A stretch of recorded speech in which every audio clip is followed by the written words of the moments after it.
Então hoje nós vamos conversar um pouquinho sobre este livraço, A Única Coisa, de Gary Keller. Grande livro que gerou um grande impacto na minha vida. Um detalhe bem interessante é que ele já me impactou antes mesmo que eu tivesse a oportunidade de ler esse carinha aqui. Eu li um artigo há 3 anos atrás que compartilhava alguns insights a respeito desse livro e desde então ele já vem impactando a minha vida.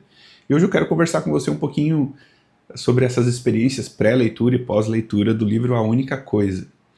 A ideia basicamente aqui é a seguinte: se você quer progredir, se você quer alcançar resultados extraordinários em qualquer área, em qualquer aspecto da sua vida ou qualquer aspecto do seu negócio, você só precisa seguir 2 passos, apenas 2 passos.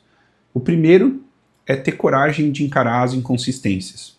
No contexto desse livro, no contexto dessa conversa que a gente vai ter aqui agora, inconsistência significa a distância entre como as coisas são hoje e como as coisas poderiam ser ou deveriam ser. Por exemplo, na época que eu li o artigo, há 3 anos atrás, uma das inconsistências que eu detectei na minha vida foi relacionada ao inglês. Àquela altura eu já deveria ser fluente em inglês, e a verdade é que eu ainda estava com um nível bem básico de inglês, né? Resultado obtido porque eu priorizei outras coisas, fiz algumas escolhas erradas, enfim, fato é que existia ali uma inconsistência. Até na época tinha uma piada que estava rolando que eu compartilhava com a minha esposa, a gente ria muito. E para você que achou que ia chegar aos 40 anos falando 5 idiomas, tá aí falando para mim fazer, que não é um erro de português, é uma tragédia. Brincadeiras à parte, a vida tem dessas, né? E fato é que existem muitas inconsistências e é preciso coragem para encarar essas inconsistências. O segundo passo é ter coragem para desafiar as premissas básicas. A gente também pode chamar de crenças ou crenças limitantes. Existem 2 tipos de premissas que são realmente importantes, que são realmente relevantes para nós. São as premissas nas quais nós baseamos as nossas expectativas e as premissas nas quais nós baseamos as nossas ações. Porque o problema é que o ser humano age a partir daquilo em que ele acredita, mesmo quando ele acredita em algo que ele não deveria acreditar, né? Alguma mentira, algo incorreto, enfim. Então, se não houver um alinhamento entre esses 2 tipos de premissa, as nossas ações nunca vão nos levar em direção às nossas expectativas. Então, cada vez que nós criamos expectativas, há uma distância entre expectativa, é gerada uma distância entre expectativa e realidade. Essa distância, por sua vez, ela produz uma certa tensão. Essa tensão, junto com outros sentimentos, nos coloca em ação, e é essa ação que produz o resultado. Se não houver alinhamento, os nossos resultados nunca vão nos aproximar das nossas expectativas. O problema é que essa tensão, ao longo do tempo, ela vai se tornando praticamente insuportável. A nossa mente não consegue tolerar essa distância, essa tensão por muito tempo. Então existem algumas coisas que nós naturalmente fazemos que não são lá muito úteis. E aqui mais uma vez é preciso coragem, é preciso honestidade consigo mesmo. Porque uma das coisas que a gente faz para tentar resolver essa tensão é encontrar alguém ou alguma coisa para culpar. Ou a culpa é do governo, ou a culpa é do meu chefe, ou a culpa é da empresa, a culpa é da minha esposa, do meu marido, dos meus filhos. O fato é que a gente sempre busca alguém ou alguma coisa para culpar. Eu já fiz isso, eu conheço pessoas que fazem isso e a gente precisa ter honestidade para identificar quando isso acontece, porque o grande problema é que isso não muda o resultado, né? Isso não melhora nem um pouco a situação. Pelo contrário, agrava, piora. Então é algo que a gente precisa ter muito cuidado, a gente precisa ter honestidade e coragem para identificar e eliminar, né, na nossa vida. Uma segunda coisa que a gente costuma fazer para resolver essa lacuna, essa distância, né, essa tensão, é diminuir o nível das nossas expectativas. O problema é que isso pode significar desistir dos nossos sonhos. E isso é péssimo. Então é algo que a gente também precisa ter muito cuidado para que não aconteça. Uma terceira coisa que naturalmente a gente faz é a gente busca se educar, né? Ler livros, fazer cursos, pós-graduação, uma graduação para quem ainda não fez, participar de seminários, enfim, a gente busca alguma forma de obter educação. Isso é muito bom. O problema é que esse tipo de ação ele não gera automaticamente o resultado, né? Caso a gente não coloque em prática aquilo que a gente aprendeu, nada vai mudar. Então, o que pode acontecer ainda, inclusive, é que as nossas expectativas aumentem. E isso vai aumentar ainda mais a tensão. Então, a pergunta aqui, crucial, a pergunta mais importante é a seguinte: quais são as premissas que estão me impedindo de realizar as ações que realmente iriam mudar o resultado? E aí a gente entra na primeira parte desse livro, que ele nos traz aqui seis premissas, 6 mentiras. Ele chama 6 mentiras. Mas antes de falar um pouquinho dessas 6 mentiras, tem um aspecto que é muito interessante, que ele compartilha antes, que é importante a gente ter em mente. É algo que ele chama de efeito dominó, baseado num experimento que foi feito na Holanda em 2009, se eu não me engano, em que o pessoal descobriu que um dominó era capaz de derrubar um outro dominó com 50% maior, né, 50% a mais do seu tamanho. E aí, assim sucessivamente, eles foram alinhando, começaram com um dominó de 5 centímetros e chegaram no oitavo dominó com 1 metro. Então, o esforço para derrubar um dominó de 5 centímetros, ele foi conseguindo derrubar um cada vez 50% maior que ele. Isso gera uma progressão geométrica, né? Deixa eu achar aqui para a gente ver. Então, eles foram até o oitavo dominó, mas depois daí, matematicamente, chegaram a alguns números aqui muito interessantes. O 18º dominó seria do tamanho da Torre de Pisa, o 23º seria do tamanho da Torre Eiffel, o 31º já seria 900 metros maior do que o Monte Everest, e o 57º quase a distância entre a Terra e a Lua, né? A gente pode ver ali um crescimento exponencial. Por que ele traz essa ideia? Porque, segundo o autor, resultados extraordinários também seguem esse tipo de princípio. Aqui ele diz que o sucesso se constrói uma coisa de cada vez e que a gente precisa alinhar as peças na sequência correta e derrubar uma de cada vez. É a estratégia do efeito dominó. Então a gente precisa ter essa ideia em mente, porque ao longo do livro ele vai voltar nessa imagem algumas vezes. E aí a gente pode entrar então nas 6 mentiras que o autor traz para nós, né? Como eu falei, a gente precisa... São 2 tipos de premissas que são importantes, as premissas nas quais nós baseamos as nossas expectativas e as premissas nas quais nós baseamos as nossas ações. Aqui ele traz 6 que são perigosas, né, que podem ter problemas, nos trazer problemas quando a gente busca aí resultados extraordinários. São elas: tudo tem importância igual, a ideia de ser multitarefas, a vida disciplinada. Tem algumas aqui que são bem contraintuitivas, hein? Essa vida disciplinada, na época que eu li a primeira vez, fiquei bem curioso, mas quando tu vai lendo, tu vai perceber que ele realmente tem razão. A força de vontade infinita, o equilíbrio como ideal, pensar grande é ruim. Pessoal, eu não vou entrar no detalhe de todas, senão esse vídeo vai ficar muito longo, mas tem algumas aqui que realmente me marcaram muito, que eu vou detalhar um pouquinho, e se você ficar curioso, quiser conhecer um pouquinho mais sobre elas, eu posso gravar outros vídeos, ou o que eu aconselho realmente é que você adquira esse livro e o leia, porque vale a pena cada página. Então vamos lá, tudo tem importância igual. Aqui às vezes parece óbvio, porque a gente sabe que as coisas, nem tudo tem importância igual. Mas quando tu está buscando resultados extraordinários e tu faz uma lista de ações que tu quer fazer de coisas boas, começa a ficar complicado. Né? Posso fazer um curso, uma pós-graduação, desenvolver o inglês, enfim, tu vai colocando várias coisas boas e aí começa a ficar difícil. Aí começa a parecer que tudo tem importância igual. Fica difícil de tomar decisão. A abordagem que ele traz aqui para comprovar que nem tudo tem importância igual, é o princípio de Pareto. Para quem ainda não conhece o princípio de Pareto, foi um matemático italiano, não sei se tem a data aqui mais ou menos, mas é 1800 e antigamente.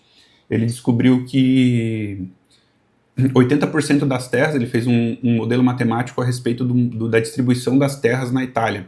E ele percebeu que 80% das terras pertencia a 20% das pessoas. Depois foram percebendo que essa mesma distribuição também acontecia em outros locais. A posteriori, eles foram percebendo que esse mesmo tipo de distribuição também se aplicava a outras realidades.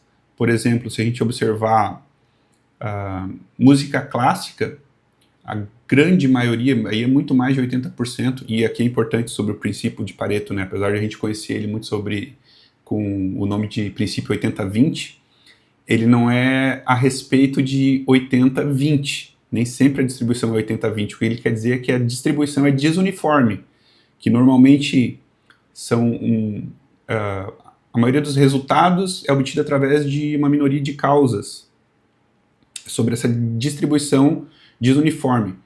Então, tu pode pensar que quanto mais complexo seja um sistema, quanto mais dependências e variações ele tem, mais essa distribuição ela se distancia até chegar a 99,9% dos resultados é obtido através de 0,1% das ações, né, casos extremos.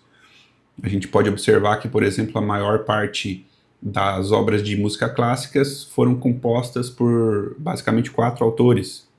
Bach, Mozart, Beethoven e Tchaikovsky. Não está nesse livro essa informação, eu tenho aqui um outro livro, ó, Jordan Peterson. Vamos ver se eu acho aqui, ó.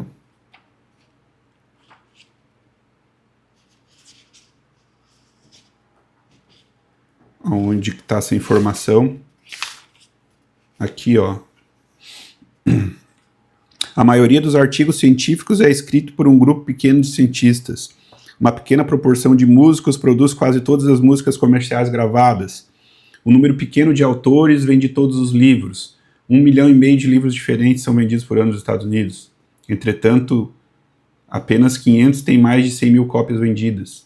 Similarmente, apenas 4 compositores, Bach, Beethoven, Mozart e Tchaikovsky, compuseram quase todas as músicas tocadas pelas orquestras modernas. Bach, de sua parte, compôs tão prolificamente que levaria décadas de trabalho apenas para copiar suas partituras. E, entretanto, apenas uma fração de sua extraordinária produção ainda é amplamente tocada. Então, o princípio de Pareto é sobre isso, sobre essa distribuição desuniforme, o que demonstra para nós que os nossos resultados eles vêm de algumas ações específicas. E é aí que consiste o segredo para obter resultados extraordinários, é a gente ter clareza para identificar quais são essas ações.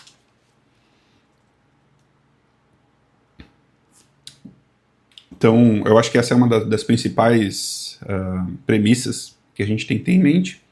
Depois ele vai falar sobre a ideia de ser multitarefas. A gente acha que muitas vezes quanto mais coisas eu fizer ao mesmo tempo, melhores serão os meus resultados. E aqui ele vai desmistificar essa ideia, né? Vai trazer alguns experimentos demonstrando que a gente não consegue fazer 2 coisas complexas, pelo menos, né? Dependendo disso, que são coisas muito fáceis até a gente faz, mas que a gente não consegue fazer bem feito.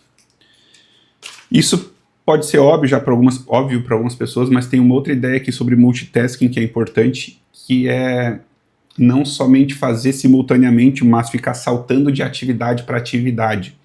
Então, tu mudar de atividade quando tu tá fazendo a tua coisa mais importante e tu mudar para outra, sendo que tu ainda conseguiria progredir naquilo que é mais importante, é considerado multitarefa também e é ruim.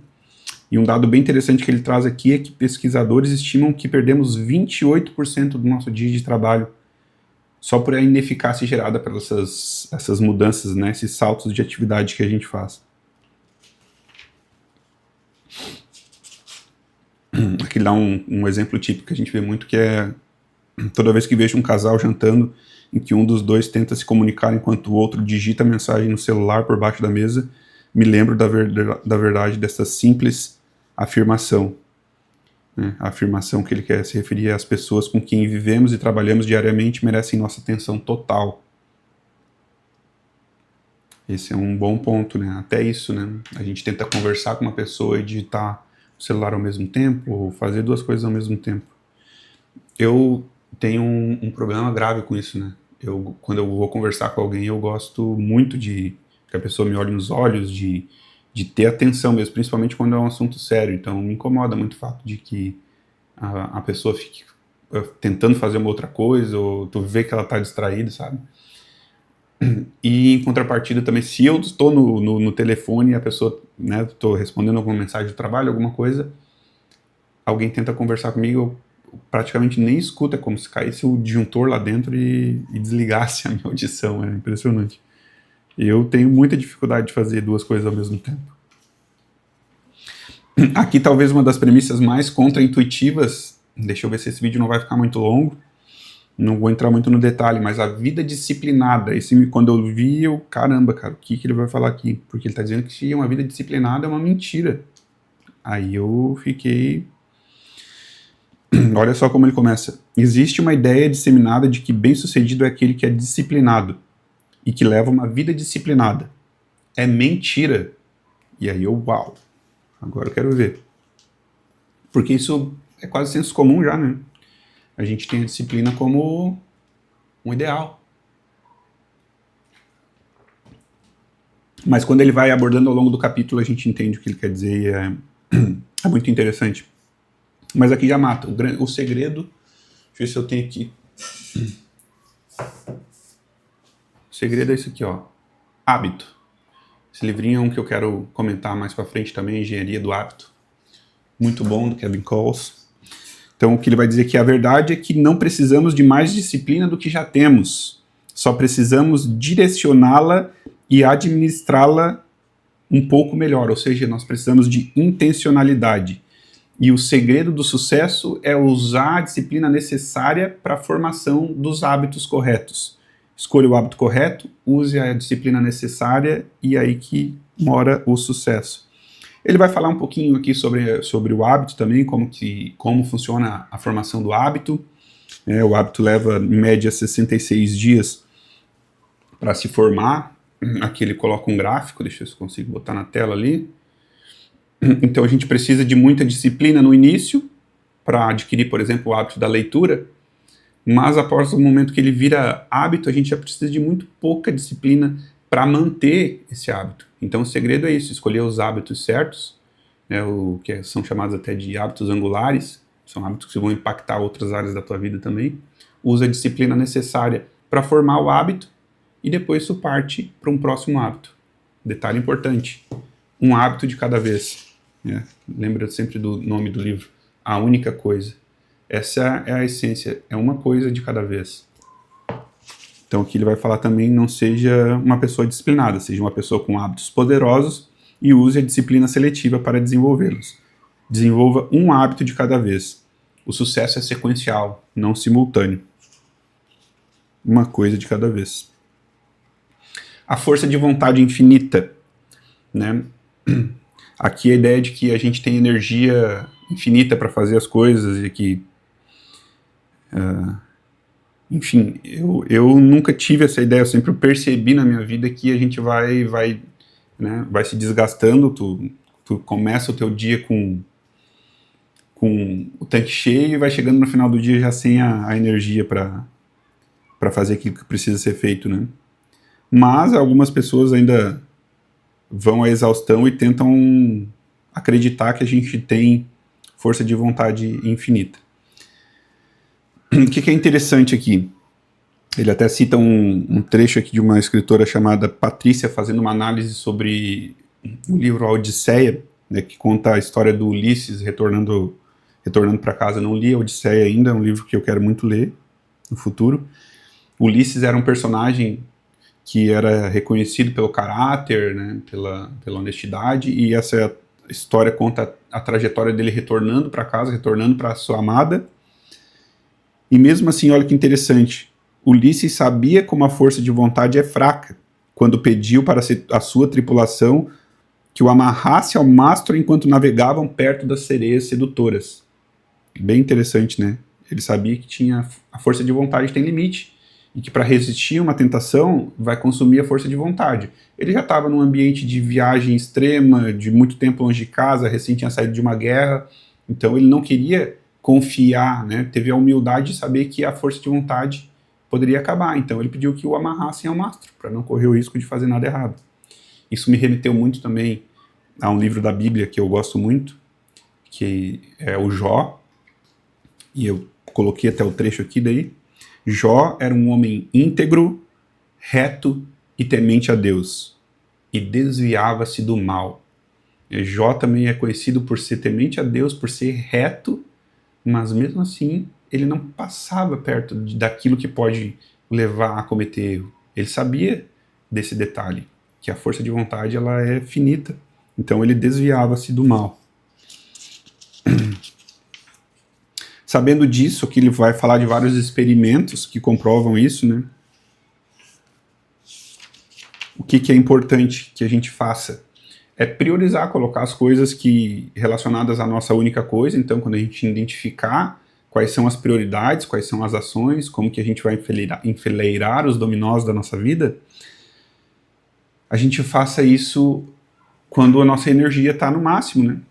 É como um celular, a gente começa com 100% de bateria e chega no final do dia já no limite, né? Quase no vermelho. Então, o ideal é que a gente faça as coisas mais importantes primeiro. A ideia basicamente aqui é essa. É importante esse detalhe, né? O que consome força de vontade? Implementar novos comportamentos, filtrar distrações, resistir a tentações, conter emoções, conter a agressividade, conter impulsos, passar por testes, tentar impressionar os outros, enfrentar o medo, fazer algo que não lhe agrada, escolher recompensa de longo prazo e não de curto prazo. Então tem várias coisas que consomem a nossa energia. Aqui é bem interessante que para mim a força de vontade, a energia, me remeteu a um conceito que eu gosto muito, que eu conheci na faculdade de engenharia, que é a teoria das restrições.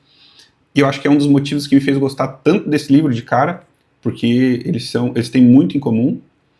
Eu pretendo gravar alguns vídeos no futuro sobre teoria das restrições, não vou entrar no detalhe, mas trata-se de identificar os recursos limitantes, né, o gargalo, a restrição de um processo ou de um sistema, e aí tu melhorar aquele recurso que está limitando o teu ganho como um todo, para que o teu resultado final melhore. A essência da teoria das restrições é diferenciar entre as muitas coisas que podem ser melhoradas das poucas ou da única que realmente deve ser melhorada. Então ela tem muito alinhamento com isso. E aí, lendo esse livro, eu percebi que hoje a energia é o meu recurso limitante, é o gargalo que me impede de obter resultados melhores. Então, na teoria das restrições, a gente tem os 5 passos. Primeiro, identificar o gargalo. Segundo, submeter todo o sistema ao gargalo.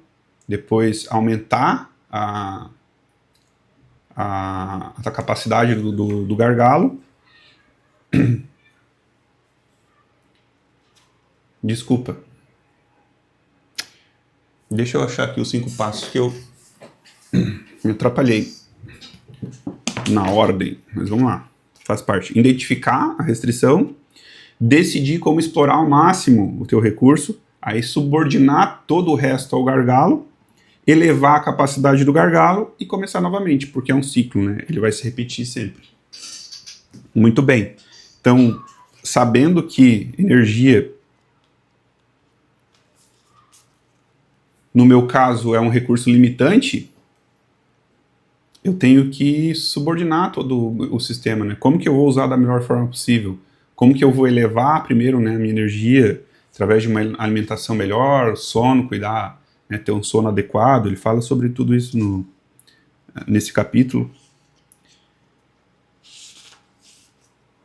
E então submeter todas as tuas escolhas, né, a esse recurso limitante. Eu pretendo conversar um pouquinho mais, né, eu tenho dedicado um pouco de tempo para estudar a teoria das restrições, e conforme eu for avançando nesse tema, eu vou compartilhando as ideias aqui também. Depois, a outra premissa, a outra crença que ele aborda aqui é o equilíbrio como ideal. Isso me fez lembrar, há um tempo atrás, acho que não faz um ano, o presidente da empresa que eu trabalho esteve nos visitando aqui e teve uma apresentação daí lá no auditório, e no final daquela apresentação teve um momento de perguntas e respostas, e alguém perguntou para ele como equilibrar, né, como um cara do nível dele, como que ele equilibra a vida pessoal e a vida profissional. E ele respondeu muito alinhado com esse livro. Ele disse: não há equilíbrio. Para estar naquele nível, tudo depende daquela questão que foi colocada lá no início, né? Se você quer ter resultados extraordinários, se você quer progredir, tudo depende disso. Então, se eu estou buscando resultados extraordinários, a verdade é que não existe equilíbrio. Algumas vezes tu vai priorizar o trabalho, né? Outras vezes tu vai priorizar a família. O que é interessante a respeito disso? Ele fala que não há equilíbrio, que a gente tem que fazer contrabalancear. Dar alguns exemplos aqui sobre a família, que são bem importantes. Eu não vou entrar muito no detalhe porque vai ficar muito longo o vídeo. Mas uma coisa que eu achei bem interessante, que vale a pena a gente conversar, é esse ponto aqui, ó. Na verdade, a questão não é se desequilibrar ou não, a questão é a oscilação deve ser curta ou longa. Na vida pessoal, evite períodos longos em desequilíbrio. Períodos curtos permitem que você permaneça conectado com todas as coisas mais importantes e faça com que avancem juntas. Já na vida profissional, vá mais longe em cada oscilação e faça as pazes com a ideia de que a busca por resultados extraordinários pode exigir que você fique desequilibrado por períodos longos. Ir mais longe permite que você se concentre no que é mais importante, mesmo que às custas de outras prioridades menos significativas. E uma coisa que é bem interessante, essa imagem que ele trouxe aqui de um livro, Romance, O Diário de Susana, para Nicholas. Imagine que a vida é um jogo em que você está fazendo malabarismo com 5 bolas. As bolas se chamam trabalho, família, saúde, amigos e integridade. E você está mantendo todas no ar. Mas um dia você finalmente entende que o trabalho é uma bola de borracha. Se você a larga, ela quica de volta. As outras 4 bolas, família, saúde, amigos e integridade, são feitas de vidro. Se você larga uma, ela será arranhada, lascada ou talvez até mesmo despedaçada, sem chance de retorno, sem chance de conserto. É uma boa questão para se pensar.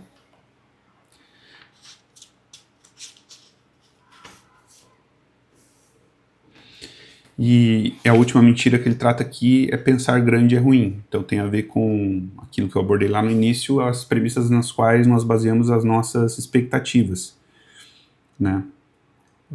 Muitas vezes a gente pensa grande, mas não muito, porque tem-se uma certa crença na sociedade de que ser muito rico é ruim, né? Que um bilionário é ruim, e isso nos priva de ter as ações corretas. É preciso pensar grande, porque, como eu disse lá atrás, o pensamento gera o sentimento gera a ação e a ação gera o resultado. Se a gente não pensar muito grande, e aqui ele fala assim, ó, se tu pensou 10, dobra, vai para 20, pensa muito grande.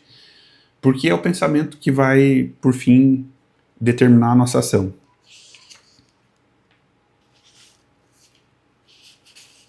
Todo mundo tem a mesma quantidade de tempo, e esforço é simplesmente esforço, ou seja, o que você faz no seu tempo, no tempo em que trabalha, determina o que você alcança. E como você faz o que é determinado pelo que você pensa, o tamanho do seu pensamento se torna a plataforma de lançamento para a altura que você alcançará.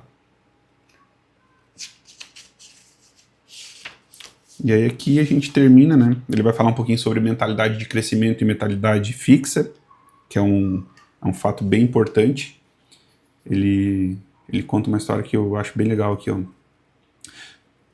Quando começou a recrutar talentos para sua equipe recém-formada, Scott alertou que o projeto altamente secreto daria grandes oportunidades para cometer erros e se esfalfar, mas poderemos fazer alguma coisa da qual vamos ser lembrados para o resto da vida.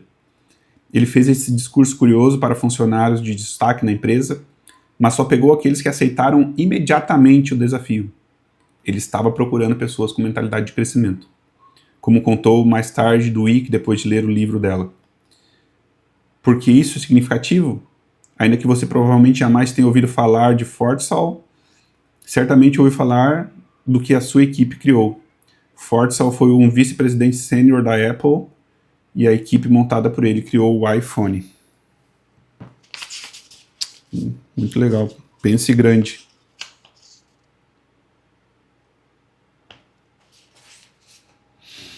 E aí termina a primeira parte e entramos na segunda parte. Após falar sobre as mentiras, ele vem falar a verdade, o caminho simples para a produtividade. E aqui, então, é a pergunta foco. Ele nos apresenta a primeira vez a pergunta foco. Diante de tudo isso, qual é a única coisa que eu posso fazer de forma que ao fazê-la todo o resto se torne mais fácil ou até desnecessário? Essa é a grande pergunta do livro. E o grande hábito que ele vai nos ensinar aqui é aplicar essa pergunta diariamente em todas as áreas da nossa vida. Ele começa contando uma pequena história aqui onde a gente vai perceber as 6 mentiras que a gente acabou de abordar. Comecei minha carreira profissional acreditando que todas as coisas tinham importância igual. Num esforço para amontoar tudo, tentava fazer coisas demais ao mesmo tempo. Frustrado, comecei a duvidar de que tivesse disciplina ou força de vontade suficientes. À medida que minha vida se desequilibrava, comecei a considerar que a tentativa de levar uma vida grandiosa poderia ser algo ruim. Quando você tenta viver com expectativas impossíveis, pode acabar bastante deprimido. Então aqui ele nos apresenta na sequência a pergunta foco, como eu havia falado, e cita o hábito de fazer essa pergunta todos os dias e em todas as áreas da nossa vida como o grande hábito do sucesso. O que é interessante sobre a pergunta foco, né? Qual é a única coisa? A gente tem um quadro geral e um foco estreito. Deixa eu ver se eu consigo mostrar aqui. Tá aqui. O que isso significa? A gente tem que pensar do macro para o micro.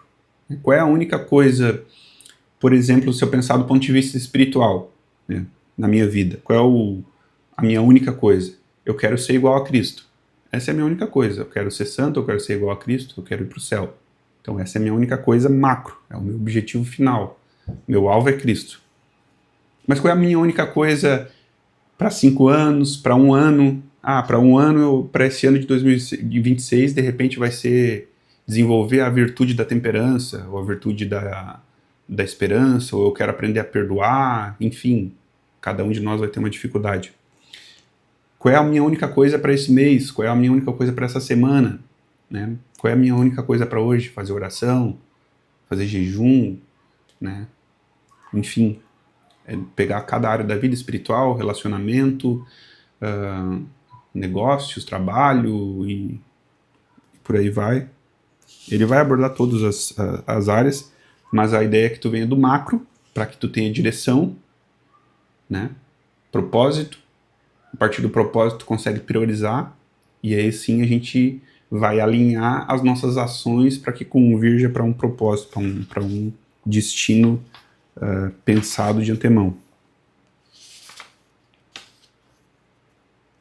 A pergunta foco tem 2 funções. Ela assume 2 formas, o quadro geral e o foco estreito. Uma indica a direção certa na vida e a outra indica a ação correta agora. Uma indica a direção, então a minha direção é Cristo, e a minha ação agora é fazer uma oração de repente, ou é dar uma esmola, fazer um jejum, não cometer um pecado, enfim. Peguei o exemplo espiritual porque é o que eu costumo usar para explicar para os meus amigos e para minha esposa. Fica bem fácil de explicar.